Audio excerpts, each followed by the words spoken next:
Hello, everybody. Welcome into the Fantasy Pros Football Podcast. I'm Ryan Wormeli, joined by Derek Brown and by Pat Fitzmaurice. Guys, we're talking fantasy takeaways for the AFC South today. We'll start right at the top. Not the most impressive division in the NFL. They were led by Houston Texans, 10-7. They got the 4 seed in the playoffs. Fitz, what was your fantasy takeaway for Houston? It was that CJ Stroud was completely undermined by terrible offensive line play and will bounce back in 2025. Don't give up on CJ Stroud. He burned a lot of people pretty badly. There were people drafting him as a top 5 quarterback this year because he was coming off such a good rookie season, and the pass catching weapon really looked spectacular with Nico Collins, Tank Dell, both guys fully healthy, and then Stephon Diggs added to the mix. People were legitimately and justifiably excited about that. Well, those 3 receivers missed a combined 17 games this season due to injury, but really the much bigger problem for Stroud was the play of the offensive line. The Texans gave up 54 sacks, tied for the 3rd most in the league, and they allowed pressure on 26.9% of CJ Stroud's dropbacks. That was the highest pressure rate allowed in the NFL this year. I have no doubt that the Texans are going to prioritize offensive line in the offseason. They really have to. Their defense is good and it doesn't have many glaring holes. They can focus on that, and they have to protect their franchise quarterback. Stroud is still one of the most promising young passers in the league, so do not give up on him based on his disappointing sophomore campaign.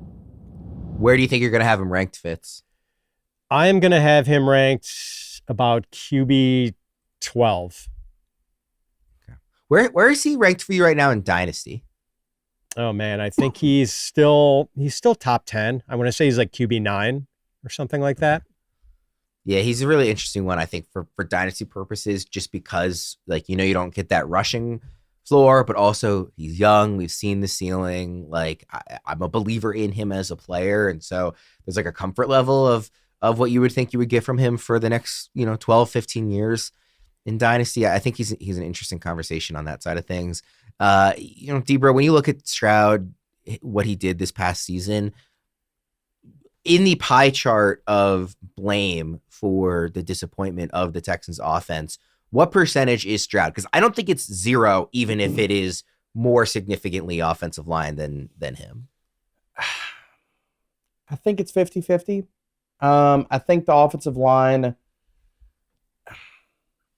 All right, I'll put it this way. I'm actually going to split it up in 3 different directions. It's 40% CJ Stroud, it's 40% the offensive line, and it's 20% the pass catchers.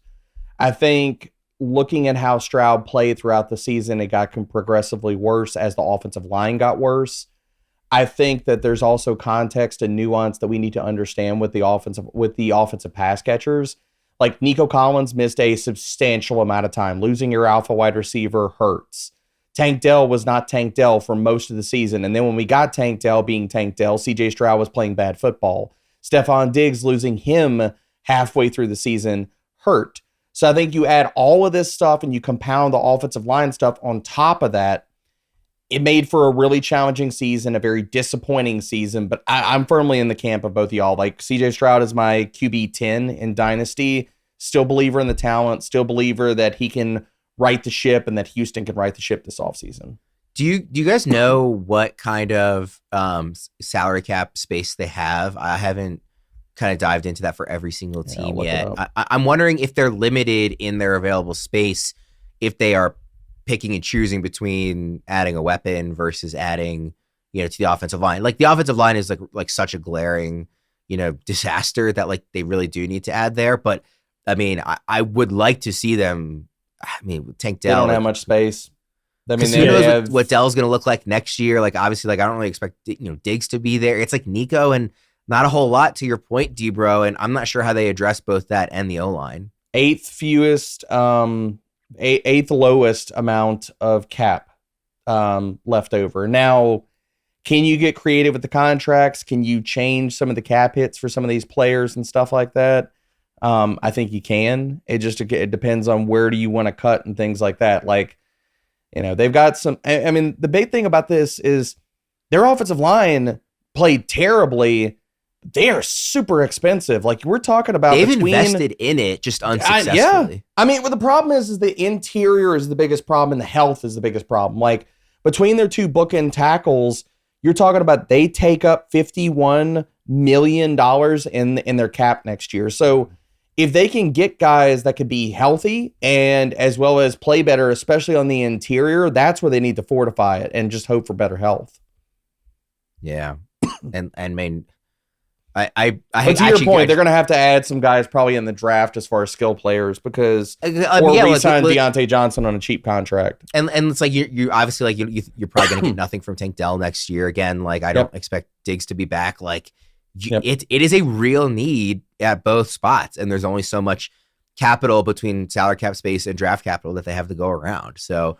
I mean, Fitz, do you have kind of like a preferred approach you'd like to see them take to, get CJ Stroud back to his former glory? Yeah, they're going to have to sign like some maybe cheap, affordable veterans in free agency on the offensive line to patch up that interior. And that's mainly it. I mean, they were getting like A-gap to death at times this year. So, I'd like to see them maybe like sign a veteran guard and like kind of maybe take the Green Bay Packers approach and sort of wait out the early days of free agency and wait until the prices come down a little bit. And then they are going to have to maybe draft at least one offensive lineman. And they are going to have to draft a wide receiver because they're about a year away from having to drive the Brinks truck up to Nico Collins' house and give him a massive contract extension. And so, they kind of need something else there too. And they're going to need someone on a cheap rookie contract. So look for them to probably take a receiver in the first 2 days of the draft. Yeah, I mean, I'm looking at the contract structures for 2025. Like the only guy I could see them maybe cutting and getting some salary cap relief, because a lot of their guys like high cap hits, high dead cap. If you got rid of anybody, Denico Autry is the only guy that I could see like you move on from him. You got about $6 million in wiggle room, but it's still like, it's not like you've got a lot of bloated contracts or you can they're going to have to get creative and restructure and really hit in the draft. When did Nico signed what, like a 3-year deal, right? Did that start this year or was that starting next year? Well, wouldn't Nico still be on his rookie deal?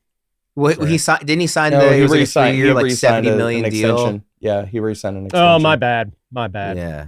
Yeah, he signed that earlier in the spring. Yeah, so he's got a couple years. Not that it's cheap years because, not a rookie deal. I totally forgot about the contract extension. Yeah. So, then it actually looks like kind of a steal, for them. It does.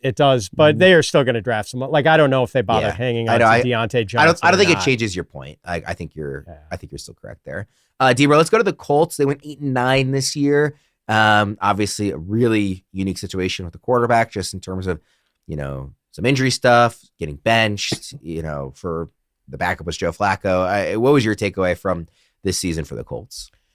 I could go on long rants about Shane Steichen and Chris Ballard and Anthony Richardson, all this type of stuff. I'm actually going to pivot away from that, and I want to highlight a bright spot for the Colts. There's not many. That Josh Downs was the sophomore breakout candidate that I don't think we talked about enough in draft season. He had quietly a fantastic season. Like looking back, I looked back to some preseason ADP, wide receiver 64 on FFPC. And ADP, we're talking about a guy that was wide receiver 32 in fantasy points per game. You look at all of the efficiency metrics, and this guy was producing as a wide receiver too. Like he was 17th in target share, 20th in yards per route run, 13th in first downs per route run. So the quarterback play, obviously moving forward, is a big concern. But I think based off of talent, we need to be investing in Josh Downs in 2025. And I don't want it to get lost in the sauce of how good of a season he had in his second year. And the correlation of, yes, you still need to invest in second year, really talented wide receivers. What do you think about this one, Fitz? I just really struggle to go into next season saying I'm excited to invest in anybody in this passing game, even if I like the players, which I do like a number of these talents. I just feel like I'm getting close to the point where in terms of how he can support pass catchers, not in terms of what he can do for fantasy, but in terms of how he can support his pass catchers for fantasy, I need to see it to believe it from Anthony Richardson. Yeah, that's part of it. I mean, I like Anthony Richardson, but I like him mostly for his running ability. And, he's not going to become an above average NFL passer overnight and might never even get to average in his career. Like it's the rushing that floats his value in not only fantasy, but maybe in the real game too. Downs is good. Like he is very good. I'm just not that into the guys who fall into the tiny slot receiver archetype. And granted, I think Josh Allen is sort of at the head of the class in that category, but I just think the ceiling is generally a little limited for those guys. Like I don't think Downs has 1,200 yard, 10 touchdown potential. Like I just don't think he's that kind of a player. But then again, there may be only 25 or 30 guys in the league who do have that sort of potential. Mm-hmm. So I will probably draft Josh Downs in at least one league for fear of missing out because I do think he's really good, but I'm probably not going to be heavily invested in Josh Downs next year. We've got a special offer for you all. Unlock a month of Betting Pros Premium for free. Download the Betting Pros app today and use promo code FPFREE to start betting smarter, not harder. Betting Pros Premium gives you exclusive access to cutting-edge tools that take your betting game to the next level. Our same-game parlay tool creates winning parlays with ease. Our Prop Bet Analyzer and Prize Picks Prop Bet Cheat Sheet uncovers the picks that provide the most value. Our betting systems allow you to create and backtest custom strategies that help you find value and maximize your bankroll. Take the guesswork out of betting. Download the Betting Pros app. Use code FPFREE and start winning today. Debro, what is your takeaway for the Jacksonville Jaguars, who went 4-13? We need to continue to invest in rookie wide receivers heavily every single year. And I know that we could point to instances, and I want to be very clear about this. When we were talking about Brian Thomas Jr. in the draft season, it was a congested passing attack, and basically everybody else around him got injured. I don't want that to take away from his rookie season, but I do want to sit here and belabor the point of we need to invest in talented rookie wide receivers, even if they are in what appear to be congested wide receiver or target totem poles. Look, we have instances of this not working out. We talk about Rome Odunze. We can talk about Jackson Smith-Njigba. We can also talk about Brian Thomas Jr., who is the wide receiver 12 in fantasy points per game, weeks 1 through 17. We can also talk about previous years, Rashee Rice. We can also talk about Lad McConkey this year. So looking at all of these wide receivers, I think my biggest takeaway every single year and rolling it back into 2025 is talented rookie wide receivers, invest in them because things happen, injuries happen throughout the season, but the cream rises to the top. Talented players earn targets and they can carry you down the stretch to fantasy championships. When was the last year that we didn't have a real league winner who took off in November and December, who wasn't that there was no rookie wide receiver that did that? I feel like every, like you said, Rashee Rice, Amon-Ra St. Brown a few years ago, it is like clockwork that every year there is a receiver who absolutely explodes, who really elevates their usage, who elevates their game in the second half of the year. And I mean, some of these guys are good all year long, right? Like obviously Blake Neighbors, when he was healthy, was strong right off the bat, but it is every year that you see rookie wide receivers take off in the second half. It is one of the most universal cheat codes of fantasy is just investing in these guys. And not all of them are going to hit, but if you invest in them pretty heavily, one or two of them are, and they're going to be real difference makers. I wonder do you think we'll get to a point where it feels like everybody, at least a lot of people in the industry and who kind of talk about this for a living, talk about rookie wide receivers, and yet in the drafts that I do that aren't industry leagues, in drafts that I do in any kind of home league or with friends, they still are, the ADP is not reflective of that. And maybe that has to do with the platform you play on, maybe that has to do with a bunch of different things. But every year the ADP is artificially suppressed just because we haven't seen it before. And every year you get great return on investment, it seems like, on at least a few of those guys. Do you think we're going to see a point where rookie wide receivers do start creeping up in more casual drafts year in and year out because it's just been such a consistent thing? I think we will. And but maybe, Not fully, because I think the same thing happens with rookie running backs too. And I think rookie running backs have always been a pretty good value for fantasy and continue to be so. Like, people are just scared of the unknown. You know, they don't want to invest substantial fantasy draft capital in guys they have not seen do anything at the NFL level yet. And that's kind of the funniest things about, like, I've played fantasy football for a long time. Worm, you know I'm old. I was playing when, like, Y.A. Tittle was he was, I think, my first fantasy quarterback, Y.A. Tittle. But no, that has been maybe the biggest piece of evolution I've seen in the fantasy game since I started playing. That, like, rookie wide receivers used to be considered a sucker play for fantasy because they so rarely produced in year one. And that has changed dramatically in, like, especially I think the last 10 to 11 years, where these guys hit the ground running now.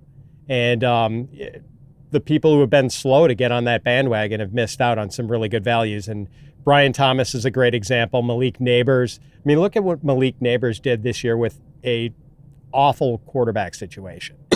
And granted, like, this was a super wide receiver class, and next year's class is going to be a little bit more muddled and not as many, like, A-level prospects, but we know there are going to be some guys who hit from next year's rookie class, and we just have to dig and pan for gold and figure out who those guys are going to be. Well, I Wyatt think Tittle in 63, baby. He was a beast, Fitzy. Absolute beast.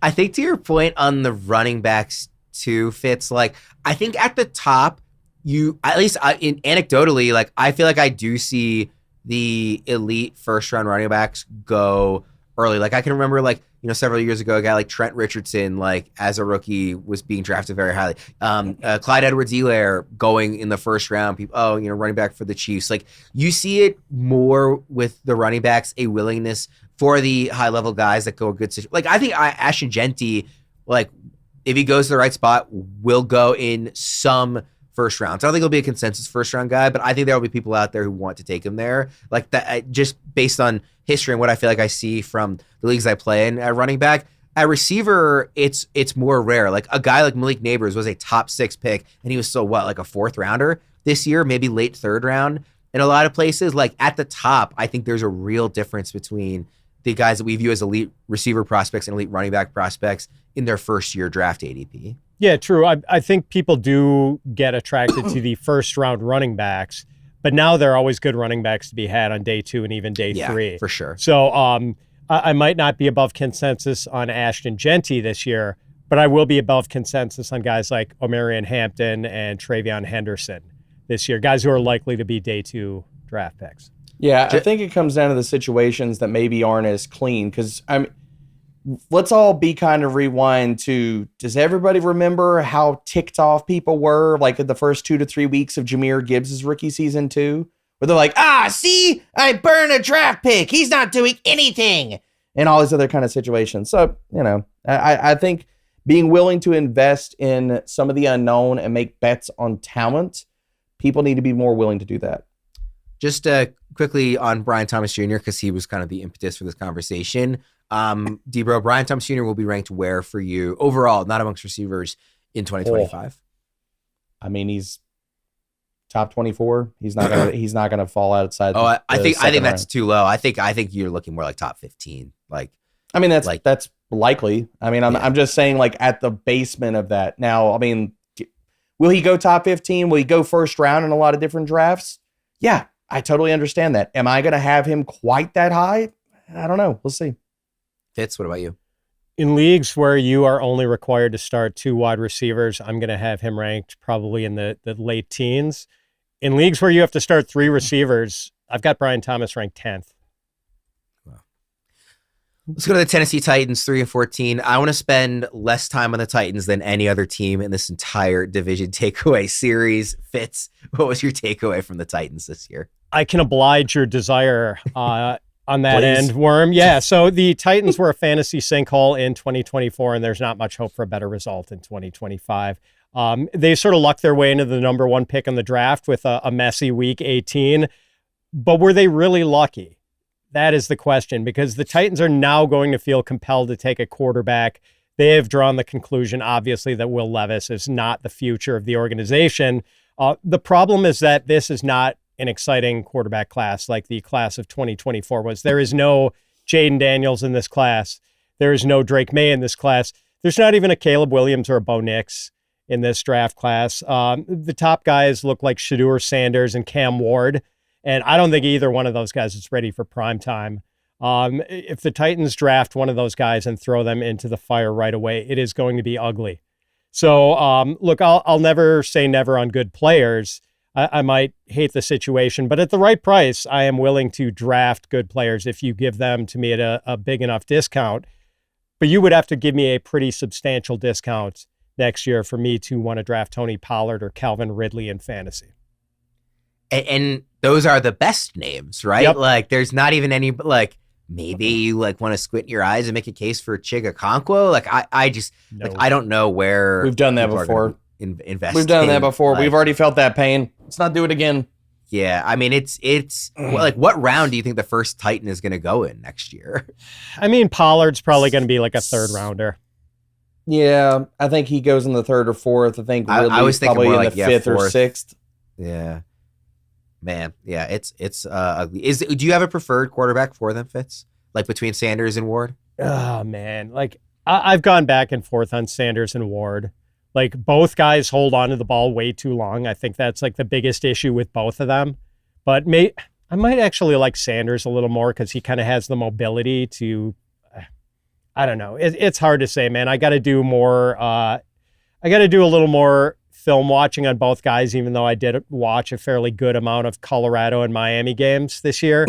But I don't know, man. And I also need to hear what some other smart people say about it. So I think if I'm Tennessee, you got the 9th most cap space. I think you go sign Sam Darnold. You make his cap hit kind of low in this year, next year, and then you go trade back from the number 1 pick and load up. Trade down from number 1 to number 2 or number 3. Let somebody come up for a quarterback, and then just take Travis Hunter. I like that. That's what I would do. But, whatever. I mean, they got a GM opening. I'll throw my name in the hat. Yeah. Man, yeah. Just quickly, Debra, was there any real takeaway that you might have had here, and other than what Fitz had? I mean, there's really just not much. I mean, I think the only thing that stands out to me is Tony Pollard was a lot better this year than people want to give him credit for. He was absolutely fantastic based off of the situation around him. His tackle breaking metrics bounced back. He was a workhorse. I was in a lot of weeks a freaking bell cow, man.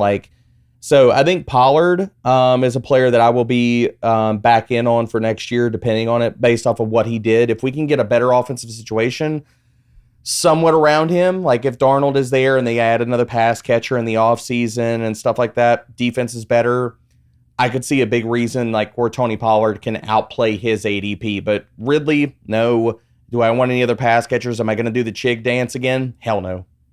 Yeah, Pollard through week 17 was RB 21 on the season and half PPR. That's like right around where I was really, and that's like scoring no touchdowns too, dude, man. Like if he scored like 8 or 9 touchdowns, like had like a decent season, you're talking about a top 15 back. I don't know how interested I'm going to be in going back to that well, but he was definitely had a better season than he was being drafted at this year, and I was on board with that. I was happy to see that. All right, yeah, we'll get out of here on that. Again, we're doing all the kind of division takeaways here as our own episodes, so please be sure, whichever ones you've seen already, or if this is your first, go check out all the others. For Debro and Fitz, I'm Ryan Wormeli. Thanks for tuning in. Let's see you again next time.